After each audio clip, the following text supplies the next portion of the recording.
بسم اللہ الرحمن الرحیم۔ میں ازمرے اور ملا عبدالشکور ان کے باغ میں بیٹھے گفتگو میں مصروف تھے۔ میں نے چنار کے حالات اور مقامی ساتھیوں کے متعلق دریافت کیا اور ازمرے کا حال پوچھا، کیونکہ ازمرے ایک دھماکے میں زخمی ہوا تھا۔ ازمرے نے بتایا کہ اب وہ بالکل صحت یاب ہے اور جہاد فی سبیل اللہ میں مصروف ہے۔ میں نے ملا عبدالشکور سے نیش اولسوالی پر حملے سے متعلق پوچھا کہ اس کا نتیجہ کیا رہا۔ میں نے یہ سوال اچانک نہیں کیا، بلکہ اس کی وجہ سامعین کو یاد ہوگی۔ جب میری تشکیل قاری فیض اللہ صاحب نے کینیڈین آرمی کے کانوائی پر کارروائی کے لیے شین بستی کر دی تھی اور باقی مجاہدین کو ولسوالی نیش پر حملہ کی تیاری کا حکم دیا تھا، جب میں شین روانہ ہوا تو اس وقت لشکر قاری فیض اللہ صاحب کی سربراہی میں نیش ولسوالی پر حملہ کرنے کے لیے تیار تھا، جس میں ملا عبدالشکور، ملا عبدالحکیم اور مولوی باز محمد شامل تھے۔ میں ابھی تک اس کے نتیجے سے واقف نہ تھا، اس لیے ملا عبدالشکور سے نیش اولسوالی پر حملے سے متعلق سوال کیا۔ نیش اولسوالی پر حملے کی ردات سناتے ہوئے ملا عبدالشکور نے بتایا، ہم کل 70 افراد قاری فیض اللہ کی سربراہی میں نیش اولسوالی پر حملے کے لیے تیار ہوئے۔ ہمارے ساتھ اس معرکے میں استعمال ہونے والا اسلحہ، گولہ بارود، زخمیوں کا علاج کرنے کے لیے میڈیکل کا سامان اور کھانا بنانے کا سامان بھی تھا۔ ہم تمام ساتھی آپ سے ایک دن بعد نماز عصر کی ادائیگی کے بعد سوڑسک مجاہدین کے مرکز سے نیش اولسوالی پر حملہ آور ہونے کے لیے پیدل روانہ ہوئے، کیونکہ ہمیں ایسی کوئی گاڑی دستیاب نہیں تھی جس میں یہ مجاہدین سوار ہو کر اپنی اس مہم پر روانہ ہو سکیں۔ ہم نے پروگرام میں یہ طے کر رکھا تھا کہ درہ نور کے قریب بستی، جو کہ ولسوالی نیش کے بھی قریب ہے، وہاں پہنچ کر حالات کا جائزہ لیں گے اور پھر ولسوالی نیش پر حملہ آور ہوں گے۔ خیر، مجاہدین پہاڑی نالوں، دشوار گزار راستوں سے چلتے اپنی منزل کی جانب بڑھ رہے تھے۔ یہ مجاہدین فی سبیل اللہ غلبہ اسلام کا عزم اور جہاد فی سبیل اللہ کے فریضے کی ادائیگی کے لیے دنیا سے بے نیاز اپنی منزل کی طرف رواں دواں تھے، اور انہوں نے اس امید پر غسل کیا کہ شہید ہوں گے، جن کو میسر ہوئی خوشبو بھی لگائی، کیونکہ یہ مجاہدین اس معرکے خیر و شر میں شرکت کے لیے جا رہے تھے، جس میں قرعہ شہادت کسی کے نام بھی نکل سکتا تھا، اور تمام مجاہدین کو یقین تھا اور ہے کہ انشاءاللہ افغانستان آزاد ہوگا اور عالمی کفر یہاں سے دم دبا کر بھاگے گا۔ اور یہ مجاہدین چند دن، چند مہینے یا چند سال نہیں، بلکہ اپنی پوری زندگی غلبہ اسلام اور شریعت کے نفاذ کے لیے وقف کر کے آج گھروں سے نکلے تھے۔ ملا عبدالشکور نے مزید بتایا کہ ہم نے مغرب کی نماز راستے میں ہی ادا کی اور سوئے منزل سفر جاری رکھا۔ ساتھ ہی اس دشوار گزار پہاڑی راستے کے پیچ خم کو کراس کر کے بڑی جمع مردی کے ساتھ رواں دواں تھے۔ آدھی رات تک مجاہدین نے اپنا سفر جاری رکھا، جس کی وجہ سے ساتھی شدید تھکاوٹ کا شکار تھے۔ قاری فیض اللہ صاحب نے ساتھیوں کو ایک جگہ رکنے کا حکم دیا، اور جس وقت ہم یہاں رکے، اس کے بعد بھی وہاں سے درہ نور کا سفر ابھی 6 گھنٹے کے پیدل مسافت پر تھا۔ جب ساتھیوں نے کچھ آرام کیا تو قاری فیض اللہ صاحب نے کھلی آرام دہ جگہ اور پانی تلاش کرنے کے لیے چند ساتھیوں کو روانہ کیا۔ آدھے گھنٹے کے بعد وہ ساتھی واپس آئے اور انہوں نے کھلی، محفوظ اور صاف جگہ دیکھی تھی، جس کے قریب چشمہ بھی جاری تھا۔ انہوں نے اس کی اطلاع قاری فیض اللہ کو دی۔ قاری صاحب نے مولوی باز محمد صاحب کو جگہ کا معائنہ کرنے کا کہا۔ پھر ان کے جانے کے بعد قاری صاحب بھی ملا عبدالحکیم کے ساتھ وہاں تشریف لے گئے اور جگہ کا معائنہ کیا۔ اس کے بعد ساتھیوں کو وہاں منتقل ہونے کا حکم دیا۔ تمام مجاہدین ملا عبدالشکور کے ہمراہ اس کھلی اور صاف جگہ منتقل ہوئے اور ساتھیوں نے نماز عشاء ادا کی۔ اس کے بعد قاری صاحب نے ساتھیوں کو پہرہ کی ترتیب لگا کر باقی سفر آخری رات تک مؤخر کر دیا۔ صبح مجاہدین کو فجر سے 2 گھنٹے قبل بیدار کیا گیا۔ انہوں نے اپنا ساز و سامان، اسلحہ، گولہ بارود سنبھالا اور سفر شروع کر دیا۔ 2 گھنٹے تک سفر کے بعد فجر کی نماز راستے میں ہی ادا کی اور پھر سفر جاری رکھا۔ صبح کے 8 بجے کے قریب ساتھی درہ نور کے قریب پہنچ چکے تھے۔ یہاں قاری صاحب نے ساتھیوں کو مختلف ٹولیوں میں پہاڑوں پر روپوش ہو جانے کا کہا اور آپس میں مخابرے پر رابطہ رکھنے کا حکم دیا۔ ان پہاڑوں سے نکل کر آگے کا سفر میدانی تھا اور ہم اپنے ہدف کے بالکل قریب پہنچ چکے تھے۔ اس طرح ہماری کھلی اور روشن دن میں نقل و حرکت دشمن کو ہماری طرف متوجہ کر سکتی تھی، جو کہ نقصان کا باعث بن سکتی تھی۔ اس کے علاوہ ساتھی بہت زیادہ تھکاوٹ کا شکار تھے، کیونکہ ساتھی تقریباً 12 گھنٹے کا کل اور 6 گھنٹے کا آج مسلسل سفر کرنے کے بعد یہاں پہنچے تھے، لیکن ان کا عزم بلند تھا، کیونکہ شوق جہاد میں راستہ کی یہ صعوبتی بھی ولولہ انگیز تھی۔ ملا عبدالشکور نے مزید بتایا کہ مجاہدین کو درہ نور سے کچھ قبل پہاڑوں میں روک لیا گیا تھا، تاکہ اس میدانی علاقے سے پہاڑوں کے درمیان اس سرنگ نما درہ کو رات کی تاریکی میں کراس کیا جائے۔ اس کے علاوہ آگے کی صورتحال کا مکمل انحصار درہ نور سے آگے واقع بستی کے مقامی مجاہدین اور ان کی جاسوسی پر تھا، کیونکہ انہوں نے ولسوالی نیش کی مکمل جاسوسی فراہم کرنا تھی۔ مجاہدین نے ان پہاڑوں میں اپنے سامان میں موجود راشن کو پکا کر ساتھیوں کو کھانا فراہم کیا اور ظہر عصر کی نمازیں ادا کی۔ اس وقت تک درہ نور کے ساتھ واقع بستی سے مقامی مجاہدین قاری صاحب کے پاس پہنچ چکے تھے۔ انہوں نے آگے کے حالات سے بھی آگاہ کیا۔ مغرب کے بعد فوراً ساتھی جمع ہوئے اور ان کی حفاظتی نقطہ نظر سے ایک لشکر کے بجائے چھوٹے چھوٹے گروپوں کی صورت میں مقامی رہبر کے ساتھ بستی کی طرف روانہ کیا۔ اس طرح تمام مجاہدین خیر و عافیت کے ساتھ ولسوالی نیش کا حفاظتی اور تنگ راستہ درہ نور بحفاظت کراس کر کے ولسوالی نیش کی بستی میں داخل ہو گئے۔ مجاہدین کھانا کھانے کے لیے مختلف گھروں میں تقسیم کر دیے گئے۔ انہوں نے عشاء کی نماز ادا کی اور بستی کی حفاظت کے لیے مقامی ساتھیوں کے ساتھ مہمان مجاہدین بھی پہراداری پر تعینات تھے اور انہیں ہدایت کی گئی تھی کہ وہ دشمن کے بالکل قریب ہیں، اس لیے احتیاطی تدابیر اختیار کریں اور چوکس رہیں اور کسی بھی ہنگامی حالت اور غیر معمولی نقل و حرکت کی فوراً اطلاع کریں۔ اس کے بعد ملا عبدالشکور، قاری فیض اللہ صاحب، ملا عبدالحکیم، مولوی باز محمد، ملا حیدری اور دوسرے مقامی مجاہدین کے ہمراہ ایک گھر میں صلاح و مشورہ اور آئندہ کی پلاننگ کے لیے جمع ہو گئے تاکہ ولسوالی نیش پر رات کو حملہ آور ہونے کی مکمل حکمت عملی طے کی جائے۔ ملا عبدالشکور نے نیش ولسوالی پر حملے کی رویداد بتاتے ہوئے مزید کہا کہ مہمان مجاہدین مقامی مجاہدین کے ساتھ مختلف گھروں میں اپنی ضروریات کھانے پینے کے علاوہ خوش گپی میں مصروف تھے اور بستی کے باہر پہراداری پر معمور مجاہدین پہراداری پر چوکس تھے۔ ہمارے پہراداروں نے بستی کی طرف ایک گاڑی آتی دیکھی۔ وہ گاڑی بستی سے پیچھے ہی اس جگہ رک گئی جہاں سے ایک روڈ بستی کو آنے والے روڈ سے الگ ہو کر بستی کے اوپر سے درہ نور کی طرف جاتا ہے اور پہاڑوں پر جانے کے لیے بھی راستہ ہے جس کے ذریعے پیدل آدمی درہ نور کے اوپر تک چلا جاتا ہے۔ ہمارے پہراداروں نے گاڑی کی طرف کوئی خاص توجہ نہ دی کیونکہ گاڑیاں تو شام کے وقت شہر سے گاؤں میں آتی ہی تھیں، لیکن حقیقت میں یہ گاڑی کوئی سول یا عوامی نہیں تھی جو دن بھر شہر میں مزدوری کرنے کے بعد واپس گاؤں کی طرف آ رہی ہو، بلکہ یہ ایک فوجی گاڑی تھی جو کہ صرف ایک نہیں بلکہ 7-8 گاڑیاں تھیں جن کی سب سے آگے والی گاڑی کی لائٹیں جل رہی تھی اور باقی گاڑیوں کی لائٹیں بند تھی۔ ان گاڑیوں میں افغان نیشنل آرمی کے اہلکار سوار تھے اور وہ اس جگہ اتر کر پیدل والے راستے کے ذریعے درہ نور کے اوپر پہنچ کر کمین لگانے جا رہے تھے۔ کیونکہ دشمن کو ہمارے یہاں آنے کی پہلے سے خبر ہو چکی تھی، اس لیے دشمن ہمیں گھیرنے کی مکمل تیاری کر کے آیا تھا تاکہ وہ بستی کو اس طرح گھیرے کہ ان سے جب مجاہدین کا ٹکراؤ ہو تو مجاہدین مجبور ہو کر درہ نور کی طرف سمٹ جائیں۔ اس طرح دشمن نے ہمیں اور ہمارے پہراداروں کی نظر میں آئے بغیر بستی اور قریبی پہاڑوں سمیت درہ نور کو بھی گھیر لیا۔ اس کے بعد افغان نیشنل آرمی کے اہلکار بستی کی جانب آئے تو بستی کے باہر ہمارے پہراداروں نے ان کو روکا تو انہوں نے یہ جواب دیا، ہم اپنے ہی لوگ ہیں۔ مجاہدین پہراداروں نے بھی اس کی زیادہ جستجو نہ کی کیونکہ مجاہدین کے بھی کئی گروپ یہاں جمع تھے اور پہچاننا بھی مشکل تھا۔ اس وقت گپ اندھیرا تھا اور ہاتھ کو ہاتھ دکھائی نہیں دے رہا تھا۔ اس طرح دشمن نے ہمارے ساتھیوں کے درمیان سے گزر کر مرکزی راستے پر بھی اپنا کنٹرول مکمل کر لیا۔ اس وقت ہمارا بستی کے 3 اطراف سے گھیراؤ مکمل ہو چکا تھا اور بستی کی خالص سمت وہ تھی جہاں سے راستہ درہ نور کو جاتا تھا جس پر دشمن پہلے سے کمین لگائے بیٹھا تھا۔ ہمیں اس ساری کارروائی کی کوئی خبر نہ تھی جس کی وجہ سے ہم مطمئن تھے۔ ملا عبدالشکور نے بتایا کہ مجاہدین اپنی ضروریات کھانے پینے اور کچھ دیر سستانے کے بعد تازہ دم ہو چکے تھے۔ اسی دوران قاری فیض اللہ صاحب نے مجاہدین کو ایک جگہ جمع ہونے کا کہا۔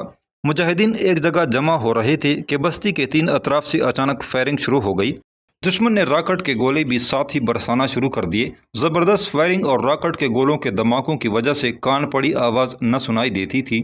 قاری فیض اللہ صاحب، مولوی باز محمد، ملا عبدالحکیم اور میں اسی مکان میں موجود تھے جہاں مجاہدین جمع ہو رہے تھے۔ اس ناگہانی صورتحال اور دشمن کے اس جارحانہ اقدام کا ڈٹ کر جواب دینے کے لیے قاری فیض اللہ صاحب نے بھی مجاہدین کو فائرنگ کرنے اور دشمن کو منہ توڑ جواب دینے کا حکم دیا۔ اب بستی کے اندر مجاہدین اور افغان نیشنل آرمی کے غنڈوں کے درمیان گمسان کی لڑائی جاری تھی۔ مجاہدین کمانڈروں نے جب دیکھا کہ دشمن پسپا ہونے کو تیار نہیں اور پہلے سے بستی کو گھیرا ڈالے اپنی پوزیشن مستحکم بنائے بیٹھا ہے تو اس طرح بستی میں جنگ کرنے سے مجاہدین اور مقامی افراد کا نقصان زیادہ ہوگا۔ اس وجہ سے مجاہدین بستی کی گلیوں میں پوزیشن بنائے لڑ رہے تھے کہ قاری صاحب نے مجاہدین کو درہ نور کی جانب پسپا ہونے کا حکم دیا۔ مجاہدین نے دشمن سے مقابلہ کرتے ہوئے دفاعی انداز میں درہ نور کی جانب سمٹنا شروع کر دیا۔ صورتحال کچھ یوں تھی کہ ہر طرف سے ہم پر گولیاں برس رہی تھی اور ہم پر راکٹ بھی داغے جا رہے تھے اور گمسان کی جنگ جاری تھی۔ اس کے باوجود مجاہدین شجاعت و استقامت کا پہاڑ بنے ہوئے دشمن کو جواب دے رہے تھے۔ تمام مجاہدین اس گولہ بارود کی بارش میں اپنا دفاع کرتے ہوئے درہ نور تک پہنچے تو ہوشیار چالاک دشمن کے جال میں پوری طرح پھنس گئے تھے۔ یہاں مجاہدین کو درانور میں پولیس والی نیش کا خونریز معرکہ لڑنا پڑا۔ افغان نیشنل آرمی کے درندہ صفت اہلکار جو کہ صلیبی اتحادی افواج کی پشت پناہی پر یہاں اپنا نام اعمال سیاہ کرنے کے لیے آئے تھے، درانور میں کمین لگائے بیٹھے تھے۔ جو ہی طالبان درانور میں داخل ہوئے تاکہ ان کو کراس کر کے پہاڑوں میں پناہ لی جا سکے، تو پہلے سے مستحکم اور مضبوط پوزیشن میں درانور پر کمین لگائے بیٹھے افغان نیشنل آرمی کے اہلکاروں نے مجاہدین پر فائرنگ شروع کر دی۔ مجاہدین میدانی علاقے میں کھلے آسمان تلے تھے اور دشمن پہاڑ پر تھا۔ اس کے علاوہ چھوٹی چھوٹی ٹیکریوں اور پہاڑوں کا سلسلہ تقریباً مجاہدین سے 500 میٹر کے فاصلے سے شروع ہوتا تھا۔ افغان نیشنل آرمی کے اہلکار راکٹ کے گولے برسا رہے تھے، لیکن ان صبر آزما لمحوں میں مجاہدین اور مجاہدین کمانڈروں نے وہ تاریخی اور شاندار معرکہ لڑا کہ دشمن بھی مجاہدین کی جرأت و بہادری، شجاعت و استقامت کو دیکھ کر حیران تھا، اور مجاہدین بھی معرکہ حق و باطل خوب لڑ رہے تھے۔ مجاہدین مختلف گروپوں میں تقسیم ہو کر دشمن کو ہراساں کر رہے تھے۔ دشمن صحیح اندازہ نہیں لگا پا رہا تھا کہ مجاہدین کی اصل قوت کس طرف ہے۔ کبھی درہ کے سامنے سے فائرنگ ہوتی اور کبھی مجاہدین درہ کے سامنے دوسری طرف سے فائرنگ شروع کر دیتے۔ مجاہدین کی ایک چھوٹی سی ٹولی دشمن کے سامنے والے پہاڑ تک پہنچنے میں کامیاب ہو چکی تھی، جس کی فائرنگ نے کمین میں بیٹھے دشمن کو سخت پریشان کیا اور اسے پیچھے ہٹنے پر مجبور کر دیا۔ اس طرح درانور کا راستہ کھل گیا اور درہ کے سامنے والے مجاہدین درہ میں داخل ہو گئے اور انہوں نے درہ محفوظ طریقے سے کراس کر کے پہاڑوں میں اپنی پوزیشن مستحکم کر لی۔ اس وقت معرکہ خونریز جاری تھا اور مولوی باز محمد اور قاری صاحب داد شجاعت دے رہے تھے اور مجاہدین کو سنبھالے ہوئے تھے، لیکن ملا عبدالحکیم تو دشمن پر قہر الہی بن کر ٹوٹ پڑے تھے۔ انہوں نے اپنی کلاشنکوف ایک ساتھی کو دے کر اس سے زیڑکئی لے لی اور دشمن پر فائرنگ شروع کر دی۔ ملا عبدالحکیم خاموش طبع، نرم خو، انتہائی سادہ اور سراپے محبت تھے۔ جب ساتھی درانور سے گزر رہے تھے تو ملا عبدالحکیم بھی ان کے ہمراہ سب سے آگے تھے۔ اس دوران ناگہانی طور پر دشمن کی طرف سے آنے والی کئی گولیاں ملا عبدالحکیم کی ٹانگوں میں لگی اور وہ زخمی ہو کر گر پڑے۔ اس وقت ان کے ساتھ ملا عبدالشکور، 3 اور مجاہدین ساتھی تھے۔ چنانچہ ہم چاروں نے ملا صاحب کو اٹھایا اور درانور سے بحفاظت نکل آئے۔ ابھی درانور میں فائرنگ جاری تھی، اس میں کچھ مجاہدین کمین میں بیٹھے افغان نیشنل آرمی کے گماشتوں کا جواب دے رہے تھے اور کچھ درانور سے گزر رہے تھے۔ یہ معرکہ خونریز 1 گھنٹے تک جاری رہا۔ اس معرکہ خونریز میں مجاہدین نے اتنی زیادہ فائرنگ کی کہ ہماری زیڑکے کی بیرل آگے سے گرم ہو کر پھٹ گئی اور کئی دوسرے ساتھیوں کی بھی گنیں بند ہو گئیں۔ اس کے علاوہ ایک ساتھی کی زیڑکئی میں گولی اس وجہ سے پھنس گئی کہ اس کا بیرل شدید گرم ہو کر مڑ گیا۔ اس معرکے کے بعد جب ساتھی جمع ہوئے تو معلوم ہوا کہ 8 ساتھی گم اور ملا عبدالحکیم زخمی ہوئے، لیکن ان کے زخمی ہونے کا علم مجھے، قاری صاحب اور ان 3 مجاہدین کو تھا جنہوں نے انہیں اٹھایا تھا۔ اس کے علاوہ سب مجاہدین کو ان کے زخمی ہونے سے بے خبر رکھا گیا تھا تاکہ اس معرکہ خیر و شر میں زخمی ہونے کی اندوناک خبر مجاہدین کے مورال کو کم نہ کر دے۔ اس معرکہ خونریز میں دشمن اپنی ہوشیاری، چالاکی اور عددی برتری کے باوجود ناکام رہا، کیونکہ مجاہدین نے اللہ کی توفیق اور اپنی حکمت عملی سے اس کی فائرنگ کرنے کی سمجھ کو ہی پریشان کیے رکھا۔ کبھی وہ ادھر اور کبھی ادھر فائرنگ کرتا اور اس کے راکٹ کے گولے کبھی پہاڑی ٹیکریوں سے ٹکراتی اور کبھی کھلے میدان میں گر کر پاش پاش ہو جاتے۔ رات کا سخت اندھیرا، خونریز معرکہ اور دشمن کے قریبی علاقوں میں موجودگی حالات کی سنگینی میں اضافہ کر رہی تھی، اس لیے ساتھیوں کی تلاش ضروری تھی۔ مخابرے پر شکاری لگا کر ساتھیوں کی آواز سننے کی کوشش کی اور مختلف نمبروں پر رابطہ کیا تو 4 ساتھیوں سے رابطہ ہو گیا اور انہیں ایک محفوظ مقام پر پہنچنے کا کہا جو کہ ان سے زیادہ قریب تھا۔ 3 ساتھی خود بخود آ گئے، لیکن ایک ساتھی شائستہ خان کے ساتھ نہ تو مخابرہ پر رابطہ ہوا اور نہ ہی وہ خود آیا۔ ساتھی شائستہ خان کے معاملے میں زیادہ پریشان تھے۔ تمام مجاہدین محفوظ جگہ پر منتقل ہو چکے تھے۔ اگلے دن بھی شائستہ خان نہ آیا۔ دوسرے دن شائستہ خان ایک قریبی بستی میں پہنچا جہاں ساتھی کھانا لینے کے لیے گئے تھے۔ ان سے شائستہ خان کی ملاقات ہوئی تو وہ اسے لے کر مجاہدین کے پاس آ گئے تو اس نے بتایا جب درہ نور میں خونریز معرکہ لڑا جا رہا تھا تو اس نے درہ نور کراس کیا اور سامنے والی پہاڑی پر چڑھ گیا اور وہاں فائرنگ سے بچنے کے لیے آڑ لے کر بیٹھ گیا۔ اسی دوران اسے نیند آ گئی۔ جب صبح آنکھ کھلی تو اس کے کچھ فاصلے پر افغان نیشنل آرمی کے اہلکار سوئے ہوئے تھے اور نیچے درہ میں ان کے 8-10 ٹرک کھڑے تھے اور فوجیوں کی تعداد 300 کے قریب تھی۔ میں وہاں سے چھپتا ہوا نکلا اور اس قریبی بستی میں پہنچ گیا۔ پھر مجاہدین مجھے لے کر یہاں آ گئے۔ ملا عبدالشکور نے مزید بتایا کہ جب ہم ملا عبدالحکیم کو لے کر درہ سے نکلے تو ان کا خون بڑی تیزی سے بہہ رہا تھا۔ ہم لوگ انہیں ایک بڑی چادر میں ڈالے لے کے جا رہے تھے۔ تھوڑا دور چلنے کے بعد ہم نے انہیں ایک محفوظ مقام پر لٹایا اور ان کے زخموں پر پٹیاں کی جو کہ ہم مجاہدین کے ساتھ موجود تھیں۔ ملا عبدالحکیم صاحب کے زخم کافی گہرے تھے اور ان کی پنڈلیوں کی ہڈیاں ٹوٹ چکی تھی اور بڑی شریانیں کٹ چکی تھی، جن کی وجہ سے خون بڑی تیزی کے ساتھ نکل رہا تھا۔ ہم نے مقامی بستی سے گاڑی لی اور فوراً چنار کی طرف روانہ ہو گئے، کیونکہ وہاں پر علاج معالجے کی سہولتیں میسر تھی۔ ابھی ہم نے آدھا ہی سفر طے کیا تھا کہ ملا عبدالحکیم صاحب کے کلمہ پڑھنے کی ہلکی ہلکی آواز آئی۔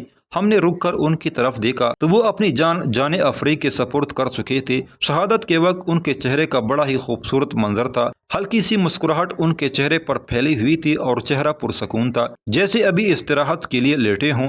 ہم چنار پہنچے، گاڑی تبدیل کی اور میت کو خرطوط گلاب خان کے پاس لے گئے۔ گلاب خان کے گھر کے قریب اور خرطوط سے باہر ایک قبرستان ہے۔ ہم نے قبر کھودی اور ملا عبدالحکیم کو پرنام آنکھوں کے ساتھ کسی کو اطلاع دیے بغیر دفن کر دیا۔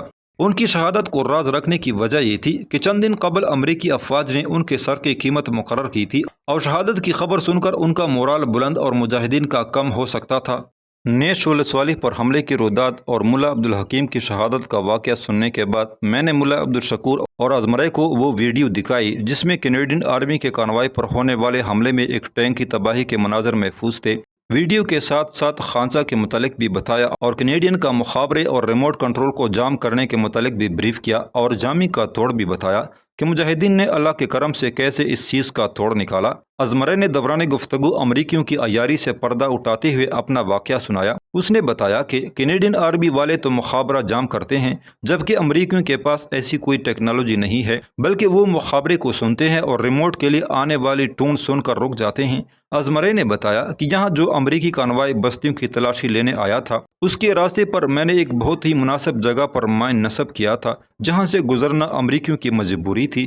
جب امریکی کانوائی وہاں قریب پہنچا تو میں نے ملا عبدالشکور صاحب سے پوچھا کہ پہلی گاڑی یا آخری گاڑی، تو فی الفور تمام گاڑیاں رک گئیں اور فوراً 500 میٹر پیچھے چلی گئیں۔ اس طرح وہ کانوائی ہمارے مائن کا شکار ہونے سے بچ گیا۔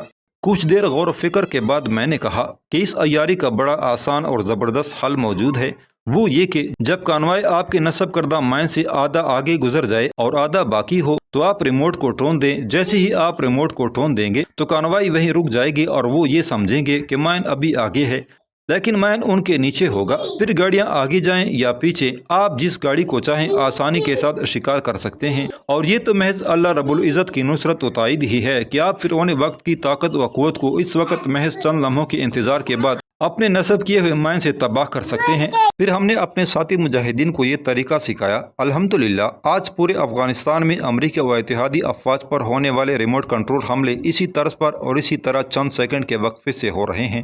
عشاء کی نماز ہم نے ملا عبدالشکور کے مہمان خانے میں ادا کی۔ اس کے بعد ملا صاحب مجھے ترغیب دینے لگے کہ میں چنار آ جاؤں اور یہاں آ کر صلیبی اتحادی افواج کے خلاف کارروائیاں کروں۔ ان کا اس بات پر اصرار تھا کہ میں واپس آ جاؤں، کیونکہ غیر ملکی افواج کے خلاف مائنس کارروائیوں کے لیے سوائے ازمرے کے کوئی مجاہد ساتھی نہ تھا۔ میں نے انہیں بتایا کہ گنبد میں ہم نے بہت زیادہ تیاری کی ہے، امید ہے کہ ایک دو کارروائیوں کے بعد کینیڈین وہاں سے بھاگ جائیں گے اور میں انشاءاللہ چنار واپس آ جاؤں گا، اور اس وقت کارروائیوں کے لیے میں نے ازمرے کو سمجھا دیا ہے۔ اس کے علاوہ یہاں کے طالبان مجھ سے تربیت حاصل کر چکے ہیں، انشاءاللہ وہ بھی صلیبیوں کے خلاف مؤثر کارروائیاں کریں گے، جس کی ملا عبدالشکور نے بھی تائید کی۔ اس کے بعد میں نے صبح روانگی کے لیے ملا عبدالشکور سے اجازت مانگی، جو انہوں نے بخوشی دے دی۔ ملا عبدالشکور کے کچھ مخابری بھی خراب تھے جو میں نے ٹھیک کر دیے اور پھر ہم سو گئے۔